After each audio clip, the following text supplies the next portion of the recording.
என்ன நினைக்கிறீங்க நீங்க? முன்ன அந்த காலத்திலே நீங்க இருக்கிறீங்க. காலம் கம்ப்யூட்டர் மாறி போச்சு சாமி. ஆமாங்க. எப்படிங்க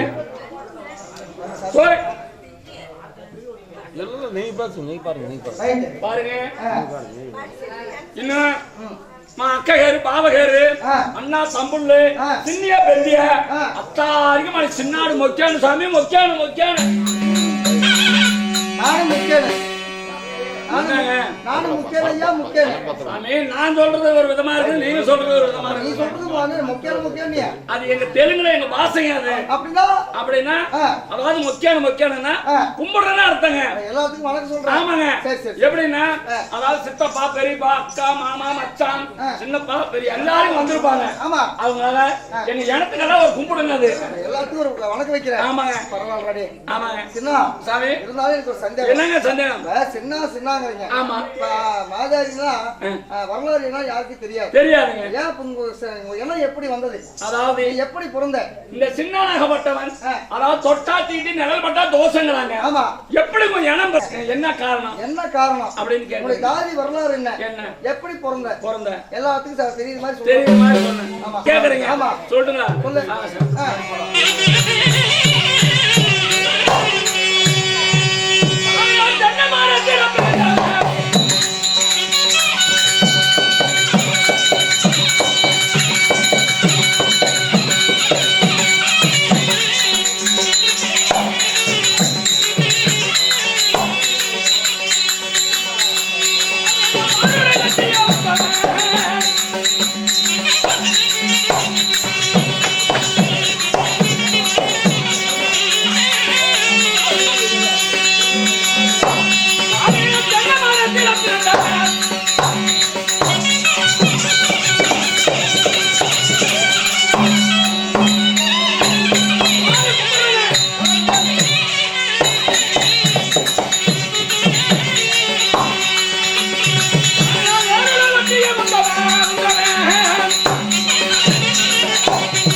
அதாவது நான் தென்னை மரத்துல பிறந்தேன்.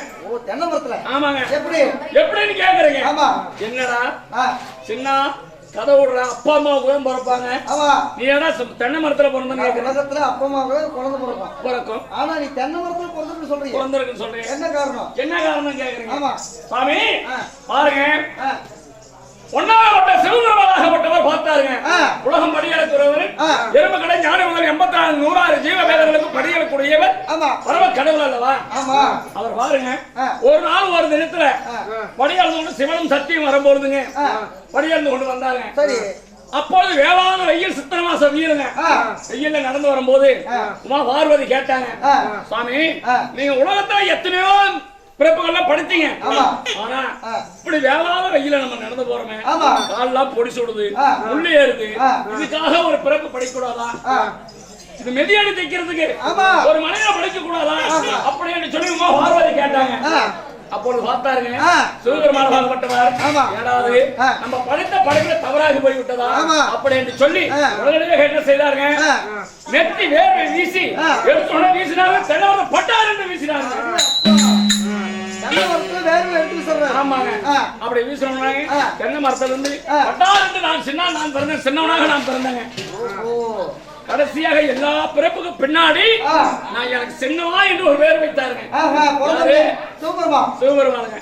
அப்படி சிவபெருமான் தென்னை மரத்தை நான் பிறக்கும் போது நான் மட்டும் நான் பிறந்தேன்னா அப்பொழுது பார்த்தங்க, என்னடாது இந்த சிவபெருமானாக படைத்து விட்டாரு, நம்ம எப்படி என்ன செய்யறது என்று சொல்லி உடனே சிவபெருமான கேட்டேங்க, சுவாமி எனக்கு படைத்தீங்களா, நான் எப்படி தொழில் செய்வது, என்ன செய்து நான் படைக்கிறது, என்ன தென்னை மரத்துல படைச்சிட்டீங்களா நான் கேட்டேங்க. அப்போ சிவபெருமான் பார்த்தாருங்க, அதே சின்னவா அதாவது எல்லா இடத்தையும் படைச்சு விட்டோம், உன்னை எதற்காக படைச்சோம் தெரியுமா, இந்த மெதியடி தைக்கிறதுக்காக உன்னை படைக்க வச்சோம். அதாவது செருப்புங்க, செருப்பு தைக்கிறதுக்கு. ஆமாங்க. அப்பொழுது சாமி என்னுடைய இனம் என்னங்க, எப்படி நான் கூப்பிடுவாங்க, அதாவது மெதியடி தைக்கிறது தற்கலியன். தற்காலிகமாக பிறந்து தற்காலிகமாக சிவபெருமான் என்ன படைத்ததுனால தற்களி என்று பேர் வைத்தார்கள். தற்களிய ஆமாங்க. சக்கிலி கிடையாது. சக்கிலி கிடையாது. 4 அடியில் அப்படியே 4 வாரத்தை சொல்லி பாருங்க. தற்காலிகமாக பிறந்து ஆமாங்க. செருப்பை தைத்து போட்டபடினால் உனக்கு தற்களின்னு பேர் வைத்தார்கள். அவர் வைக்கும் போதுங்க தற்களின்னு போய் தான் சொல்லும் போது இப்ப சக்கிலின்னு பேர் வந்து பேர் 4 அடியில மாறி வச்சுங்க. அது மட்டும் இல்லைங்க. நான் பிறக்கும் போது சும்மா பிறந்தேனுங்களா 32 விருதோட பிறந்தேங்க. 32 பிறந்தா ஆமாங்க. விருது நான் எப்படி தெரியுங்களா? நான் அதாவது இந்த செருப்பு தைக்கிறதுக்கு தங்கத்திலே கோபுரம், தங்கத்திலே கூட்டம், தங்கத்திலே கொட்டலாம், முக்கோலக இதெல்லாம் என்னோட கருவிங்க. இதெல்லாம் பாருங்க விருதுங்க. இருங்க சாமி எடுத்து காட்டுறேன். நம்ம தங்க அது எந்த பட்டின கொண்டாடி கை சிக்கி எந்தோ மாட்டிக்கணும்.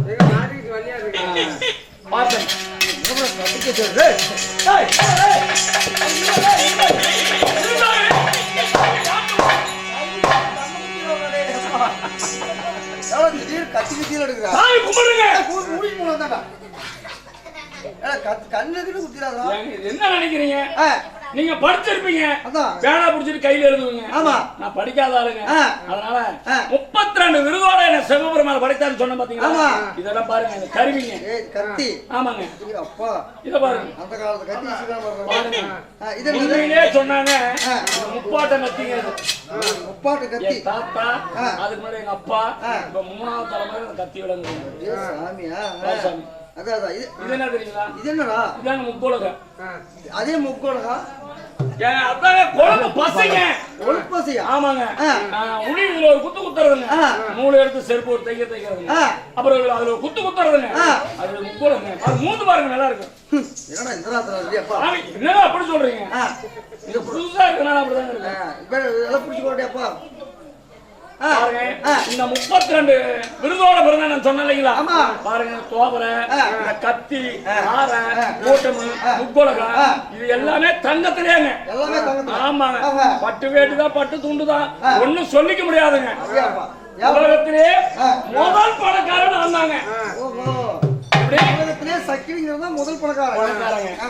32 விருதோட தங்கத்திலே எல்லாமே எனக்கு படைத்தாருங்க. அப்படி படைத்துங்க 4 மேனை பொழுது சீர சிறப்புமா இருந்தாங்க. அப்படி 32 விருதோட பிறந்து இதெல்லாம் வச்சிட்டு இருக்கும் போதுங்க பார்த்தங்க, எனக்கு என்ன வேலை? செருப்பு தைக்கிற வேலைங்க. மாடு செத்து போனா மாடு உரிக்கிறது, பிடிக்கிறது, செருப்பு தைக்கிறதுங்க. இப்படியே செஞ்சுட்டு இருக்கும் போது இப்படி ஒரு நம்ம பணக்காரனா இருந்து வாங்கிட்டேன். எங்க பார்த்தாலும் காடு தோட்டம், ஒன்னும் சொல்லிக்க முடியாது. இங்க இந்த பக்கம் பார்த்தாலும் எப்படி இருக்குது, இந்த பக்கம் பார்த்தாலும் எப்படி. சாமி எடுங்க, எடு சாமி.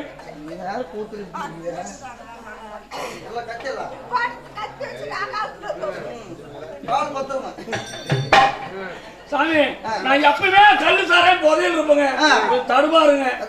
எப்படிங்க? கத்தி உள்ள வச்சுட்டுங்களா? சாமி இது கொஞ்சம் விழுந்து வைங்க. இல்லைங்க சாமி, எனக்கு தொடமா உங்களுக்கு நல்லா இருந்திருக்குமே. 7 கோடி வரத்து வாங்கி. ஆமாங்க. அந்த 7 கோடி வரத்து வாங்கி அப்படியே கோடீஸ்வரனா இருந்து பெரிய கோடீஸ்வரங்க. எனக்கு கீழே பாருங்க, தோல் முட்டைன்னு வேலைக்காரன் வச்சிருக்கிறேன் சாமி. என்ன லேசுப்பட்டாலும் நினைச்சிட்டீங்களா? என்ன எனக்கு கீழே தோல் முட்டி, தோல் ஊற கட்டுறது, தோல் சைசிங் பண்றது, இதெல்லாம் ஈரோட போறது, தோல் மார்க்கெட்டுக்கு போறது, எடுத்துட்டு வருது, பிடிக்கிறதுக்கு எனக்கு எல்லாம் ஒரு பண்ணையாளர் வச்சிருக்கிறேங்க. உலகத்திலே முதல்ல ஆளுகார வச்சு நான் தான் சாமி. எப்படி தோடெல்லாம் இது பச்சாச்சு பண்ண எனக்கு என்ன வேலை தெரியுங்களா? கல்லு சாராயத்தை குடிச்சிட்டு கலந்து குடிச்சு கால் மேல கால போட்டுக்கணும் சாமி. இல்லைங்க, இப்படி கால் மேல கால போட்டுக்கிட்டு மேல மாடியில படுத்திருப்பாங்க. கீழே எது நடக்குதுனாலும் எல்லாமே ஆள்காரன் சொல்லிவிடுவாங்க. அவங்க தோல் முட்டியா பாத்துக்குவாங்க, நல்லது கெட்டது எல்லாமே. அப்படி பாத்துட்டு இருக்கும்போது பாரு சாமி, என்ன நடந்ததுங்க? ஒரு நாள் ஒரு நிறுத்தினீங்க, சிவபெருமான் மறுபடியும் வராருங்க. எப்படி? டேய், சின்ன தற்காலிகமாக படிச்சோம், அவன் அப்படியா இருக்கிறானா, இல்ல 4 அடிவில் ஏதோ பணக்காரன் ஆயிட்டானா, இல்ல எளிமையா இருக்கிறானா, போய் பார்த்துட்டு வரலாம் அப்படின்னு சொல்லிங்க. சிவன் பெருமாள் என்ன பண்றாருங்க? மாறு இடத்துல வராருங்க. எப்படி வராரு? ஆமாங்க, குஷ்ட குயாதி பிடிச்சி கிளவு நாட்டம் அப்படியே தள்ளாடிட்டு வராருங்க. நான் என்ன பண்றேங்க, கல்லு சாரையத்தை கலந்து குடிச்சு மாடி மேல மாடி படுத்திருக்கிறேங்க. ஆனா வரும்போதுங்க காலில் முள்ளு குத்திருச்சுங்க. யாருக்கு? சிவபெருமானுக்கு. அப்படி குத்தணும் ஒண்ணாங்க, பேசுனா பேசுனா பேசுனா பேசுனா பேசுனா பேசுனா இல்லைங்க அப்படின்னு அந்த கிளம்பு கூட்டிட்டு வராங்க. என்ன மரியாதை இல்லாதீங்க. என்னடாது நம்ம வசதி என்ன வாய்ப்பு என்ன, இந்த கிழமை வந்து நம்ம டேஸ் நான் கூப்பிடுறாங்கன்னு சொல்லிட்டு நான் கொஞ்சம் கூட மெயின் பண்ணிக்கலைங்க. கால் மேல கால் போட்டு படுத்துக்கொண்டே இருந்தாங்க. என்னடாது சின்னானுக்கு ஒரு நேரம் தடவை கூப்பிடுறோம், சின்ன எழுந்து பார்க்க மாட்டேங்கிறாங்க அப்படின்னு நினைச்சிட்டுங்க. ஆனா சின்ன முள்ளெடுத்து விடுறாங்க. இவனை போய் நம்ம முள்ளெடுக்கிறதா அப்படின்னு சொல்லி நான் நாடியில படுத்துட்டு இருந்தாங்க.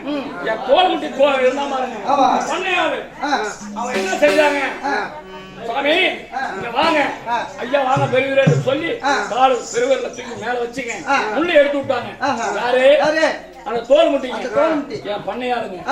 எடுத்து விட்டோன்னே அப்ப சிவபெருமான் சொல்றாருங்க, ஏடாப்பா எஜமானுக்கு நான் வரம் கொடுத்தேன், 32 விருதும் தங்கத்திலே கொடுத்தேன், 7.5 கோடி வரத்தை கொடுத்தேன்.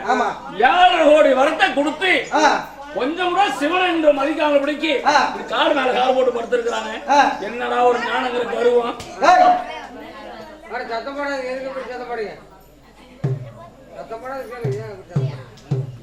எப்படி இப்படி ஞானங்கிற கர்வத்தோட படுத்திருக்கிறானே எடாப்பா அப்படின்னு சொல்லும்போது, சுவாமி நீங்க வாங்க முள்ளெடுத்து ஒரு சில தோல் முட்டை எடுத்து விட்டாங்க. அப்படி எடுத்து விட்டோன்னே அப்போ சிவபெருமாள் பாக்குறாருங்க, ஏ தம்பி நீ தோல் முட்டையா இருக்கிற, நீ இப்படி ஒரு பெரிய அணியோட பணிவிடையாக செஞ்சு என்ன ஒரு முள்ள அசிங்கம் பார்க்காம முள்ளு எடுத்து விட்டாய் அல்லவா, உனக்கு வரத்தை தருகிறேன் சொன்னாரு. என்ன வரம் கொடுத்தாரு தெரியுங்களா? என்கிட்ட இருந்தது பாருங்க 7.5 கோடி வரம். இந்த 7.5 கோடி வரத்தையும் வாங்கி அந்த தோல் முட்டைக்கு எப்படி வரம் கொடுக்குறாரு? நீ கோபடி செட்டியாரா போட்டு வர கோபடி செட்டியாரா போட்டு அது மட்டும் இல்லைங்க. என்ன பண்ணா வருவார் வருவார் வருவார் வருவார் பாருங்க. அப்படி எதுல விட்டங்க?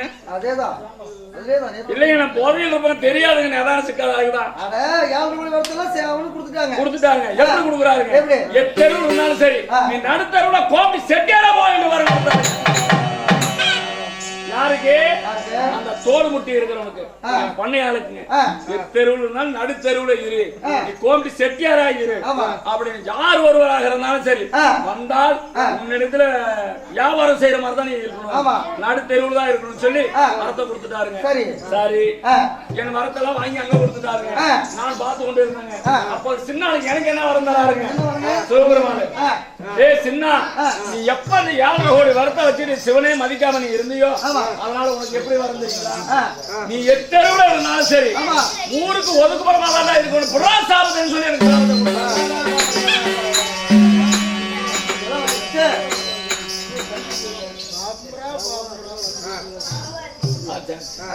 எப்படி அப்படி ஊருக்கு ஒதுக்குறதா இருக்கணும் அப்படின்னு மரத்தை கொடுத்தாருங்க. எப்படி கொடுக்குறாரு? கெஞ்சிக்கிறது கூட்டிக்கிறது, கெஞ்சிக்கிறது கூட்டிக்கிறது, கெஞ்சிக்கிறது கூட்டிக்கிறது.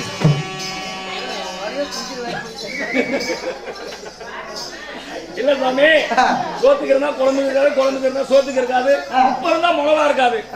இப்படியா தானே தத்திரம் பிடிக்கும் புறாசாபத்தைன்னு சொல்லி எனக்கு சின்ன எனக்கு கொடுத்துட்டாருங்க. பொற்பாடா போ அப்படின்னு சொல்லி எனக்கு சிவபுராணம் 2வது வரம் கொடுத்தாருங்க. அன்று நாள் முதல் இன்று நாள் வரைக்கும் நான் இப்படி ஒண்ணுமே இல்லாத செருப்பு தச்சுக்கிட்டு இப்படி பண்ணிக்கிட்டு பஞ்சபாசம் போட்டு இருக்கிறேன் சாமி. என்ன வேலை கொடுத்தாங்க சாமி? இப்படி எல்லாம் இருந்துட்டுங்க காலகாலத்துல என்ன நடந்துச்சு தெரியுங்களா? அதாவது கோளாறு இடமன்றம் ஆண்டு வரக்கூடிய கோணேரி இடைப்பட்ட ஆண்டு வரக்கூடிய எஜமானாகப்பட்டவர் அண்ணன் தம்பி 7 பேருங்க. அந்த 7 பேருக்கு ஒரே ஒரு பொட்ட பிள்ளைங்க. அந்த பொட்ட பிள்ளைக்கு வேறு பொம்மியமான ஒரு பேருங்க. பேர் வச்சு ஆகாத அவட்ட நட்சத்திரத்துல வயசுக்கு வந்ததுனால ஊருக்கு ஒதுக்குப்புறமாக குடிசை கட்டி மண்டலுக்கு நெறியாத சுண்டரி கவனத்துல குடிசை கட்டிங்க. வீட்டுக்கு ஒரு ஆள் காவலுக்கு போகணும்னு சொன்னாருங்க. அதனால 30 நாள் காவல் இருந்துட்டுங்க. இந்த ஒரு நாள் காவலுக்கு போகணுங்க. அதனால காவலுக்கு போலான்னு வந்திருக்கிற சாமி. காவலுக்கு போறீங்களா? ஆமாங்க. சரி சரி போலாம். அதனால காவலுக்கு போகணுங்க. பந்தம் கட்ட போறீங்களா? சரி போயிட்டு வாங்க, பிறகு சந்திப்போம். ஆகட்டும்.